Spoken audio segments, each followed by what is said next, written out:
माझे एक मित्र आहेत नयन शहा म्हणून, त्याला मी गुजराठी म्हणतो.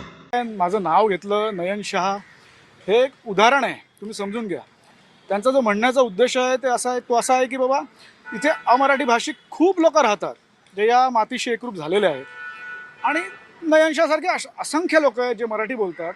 आणि तीच तर भावना पाहिजे. म्हणजे आता मी तुम्हाला म्हटल्याप्रमाणे इथे तिसरी पिढी आम्ही इथे आहोत. माझ्या वडिलांचा जन्म इथे, माझा जन्म इथे, माझ्या आजोबांचा जन्म इथे. मग आम्ही महाराष्ट्राचेच आहोत ना. म्हणजे आमचा काय संबंध आहे गुजरातशी? म्हणून काय गुजरात प्रत्ये आमचा काय द्वेष नाही आहे, पण महाराष्ट्राने आम्हाला सगळं दिलं तर महाराष्ट्रच आमच्यासाठी सगळं आहे. तुमचा विश्वास बसणार नाही इतकं अप्रतिम मराठी तर बोलतोच, विनोदाचंही अंग आहे. आणि शिवाजी पार्क मैदानामध्ये फिरताना कानाला हेडफोन लावून पु ल देशपांडे ऐकणारा गुजराती आहे.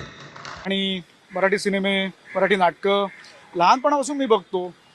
पु ल मला भयंकर आवडतात. त्यांचा ह्युमर जो आहे, माझे सगळे मित्र मराठी आहेत. मी जर 30 वर्ष, 40 वर्ष, 50 वर्ष या राज्यात राहतो तर मला मराठी आलीच पाहिजे. मी तर म्हणतो 1 वर्ष राहिलो तरी आलीच पाहिजे ना. आत्ताच अहमदाबादला गेलो होतो, तिकडे आपण बघतो ना सगळे गुजरातीतच बोलतात, कोणीच हिंदी बोलत नाही. बंगालमध्ये बंगाली बोलतात. मग इथे काय प्रॉब्लेम आहे? मुंबई मला आपणच वाटलं पाहिजे की मला मराठी बोलली पाहिजे. माझ्या पत्नीला, माझ्या मुलांना सगळ्यांना मराठी येतं, एकदम अस्खलित मराठी आम्ही बोलतो.